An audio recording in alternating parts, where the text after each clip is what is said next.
माँ की नसीहत सुनते ही बेटे ने जंग की तैयारी शुरू की, जंग में लड़ना शुरू किया।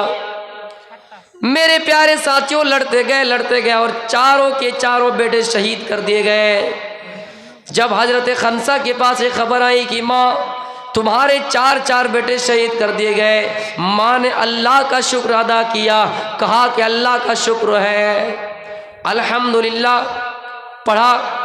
मेरे भाइयों, जब किसी का इंतकाल होता है, किसी की मौत होती है, तो हम और आप इन्ना लिल्लाह पढ़ा करते हैं, गम के मारे इन्ना लिल्लाह पढ़ा करते हैं। लेकिन उस मौके पर जिनका चार बेटा मैदान जंग में शहीद कर दिया गया, मैदान जंग में इंतकाल हो गया, अपने 4 बेटे के इंतकाल के बाद भी मातम नहीं कर रही है, नोहा नहीं कर रही है, गरीबान नहीं पाल रहा है, बल्कि अगर कुछ कह रहा तो कह रहा कि अल्लाह का शुक्र है जिसने मुझे 4 बेटे दिए थे और मैंने इन 4 बेटों को अल्लाह के रास्ते में लगा दिया।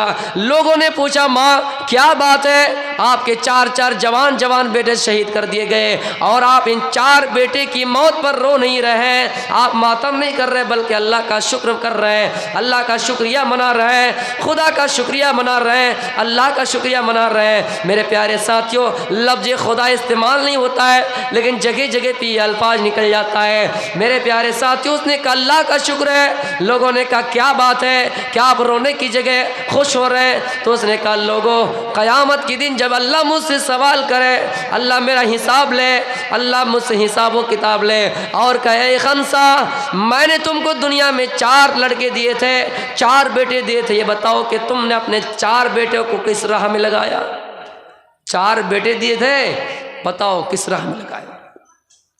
मैं अल्लाह से ये कह सकूं, या अल्लाह तूने मुझे 4 बेटे दिए थे, मैंने 4 बेटे को किसी चोरी करने में, डकैती करने में, सीना जोई करने में, शराब पीने में, जुआ खेलने में, लाटरियां लगाने में, सट्टा लगाने में नहीं लगाया, बल्कि मैंने चारों के चारों बेटों को मैंने तेरे राह में कुर्बान कर दिया।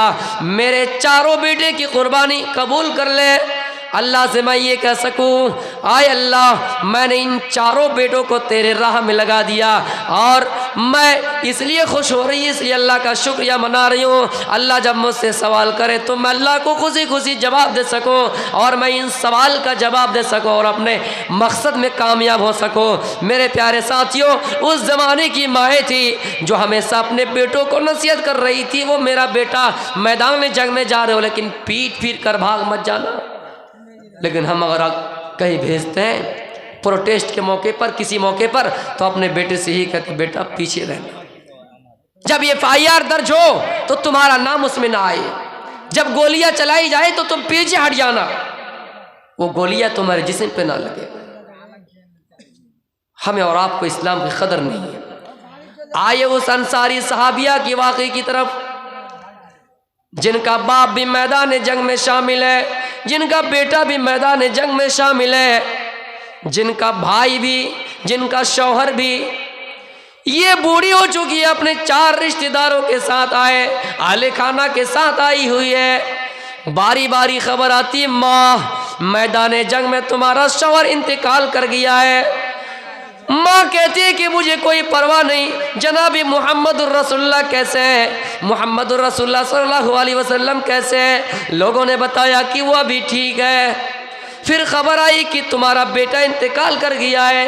कहा कोई परवाह नहीं, आमिना का लाल कैसा है, जनाबी मोहम्मदुर रसूलुल्लाह कैसे है? फिर खबर आई कि तुम्हारा भाई भी शहीद हो गया है। का कोई परवाह नहीं। फिर खबर आई कि तुम्हारा बेटा भी उस मैदान में शहीद कर दिया गया है। चारों के चारों रिश्तेदार उसी मैदान में शहीद कर दिया जाता है, उसी जंग में शहीद कर दिया जाता है। फिर भी जवाब आता है कि कोई परवाह नहीं, बाप गया जाने दो, भाई गया जाने दो, भाई गया जाने दो, शौहर गया जाने दो, कोई परवाह नहीं। लेकिन ये बताओ कि जनाब मोहम्मद रसूलुल्लाह कैसे हैं? लोगों ने बताया कि सही है। फिर इत्मीनान क़ल्बी के लिए, दिलों को सुकून पहुंचाने के लिए, दिलों को तसल्ली दिलाने के लिए कहा, लोगों मैं कैसे मान लूँ कि जनाबी मोहम्मद रसूलुल्लाह सही है। मैं जब तक अपनी आँखों से ना देख लो, जनाबी मोहम्मद रसूलुल्लाह का दीदार ना कर लो, तब तक नहीं मानूंगी, तब तक मेरे दिल को करार नहीं आएगा, सुकून नहीं मिलेगा। बताओ जनाबी मोहम्मद रसूलुल्लाह किस जगह है? लोगों ने कहा फला जगह देखिए, यहाँ पर बड़ा मजमा है, यहाँ पर बहुत बड़ी भीड़ है। उस भीड़ में जनाब मोहम्मद रसूलुल्लाह है। जब दिखाया गया, ये आगे बढ़ी और जनाब मोहम्मद रसूलुल्लाह को देखा तो फिर अपने दिलों को करार आया, सुकून आया, तसल्ली हुई। बाप शहीद कर दिया गया, भाई शहीद कर दिया गया, जवान बेटा शहीद कर दिया गया, फिर भी कोई परवाह नहीं। अगर फिक्र है तो जनाब मोहम्मद रसूलुल्लाह सल्लल्लाहु अलैहि वसल्लम कि वो कैसे हैं, आमिना के लाल कैसे हैं। हमारे यहाँ अगर किसी का इंतकाल हो जाए, बाप का हो जाए, बेटा का हो जाए, शौहर का हो जाए, हमारी माएँ रोने धोने में लग जाएंगी और खुदा की नाशुक्री करेंगी कि हमें अब कौन खिलाए। अबू तलहा अंसारी रज़ियल्लाहु ताला अन्हु अपने एक बेटे से गैर मामूली मोहब्बत किया करते थे। खुदा को आजमाइश करनी थी, इम्तिहान लेना था कि उनका बेटा बीमार पड़ गया, उनके बेटे की तबीयत खराब हो गई। ये बाजार से आता, ऑफिस से आता, जिहाद के मैदान से आता, नबी के चौखट से आता, कहीं से आता, अपने बेटे के बारे में पूछा करते थे। क्या है मेरी बीबी उम्मे सुलैम, बताओ मेरे बेटे की तबीयत अभी कैसी है? उम्मे सुलैम कहते कि तबीयत अभी कुछ पहले से ख़राब है। इसी तरह करते करते कई दिनों तक चला, लेकिन 8 दिन बाद 10 दिन बाद उनका बेटा इंतकाल कर गया, मर गया। उनके बेटे की वफ़ात हो गई, मर गया। जब अबू तलहा अंसारी रज़ियल्लाहु ताला अन्हु घर आए, कहा बीबी उम्मे सुलैम ये बताओ मेरे बेटी की तबीयत अभी कैसी है? उम्मे सुलैम ने कहा वो मेरे शौहर, वो अबू तलहा, आपकी बेटी की तबीयत पहले से कुछ ज़्यादा आराम है, वो इंतकाल कर चुका था। उनके ऊपर सब्र का मुसीबत का पहाड़ ज़रूर टूट पड़ा था, मुसीबत का पहाड़ टूट पड़ा, गम का पहाड़ टूट पड़ा, लेकिन मोहल्ले में किसी को नहीं बताई कि मेरा बेटा इंतकाल कर गया है। यहाँ तक कि उनका शौहर घर में आया, फिर भी अपने शौहर से नहीं कहा कि आपका बेटा इंतकाल कर गया है, नहीं कहा। अपने बेटे की लाश को घर के किसी कॉर्नर पे, किसी कोने पे रख देती है। कौन? उनकी माँ उम्मे सुलैम अपने शौहर से कहती है और मेरे शौहर मैं आपके लिए खाना लगाती हूँ। दस्तरखान बिछाया गया, खाना लगाया गया, मियाँ बीबी ने खाना खाया और कहा मेरे शौहर आप इसी जगह बैठे रहिए। घर में गई, घर में जाने के बाद सज सवार किया, खूबसूरती का मुजाहिरा किया, अपने आप को ज़ेबो ज़ीनत से आरास्ता व पैरास्ता किया।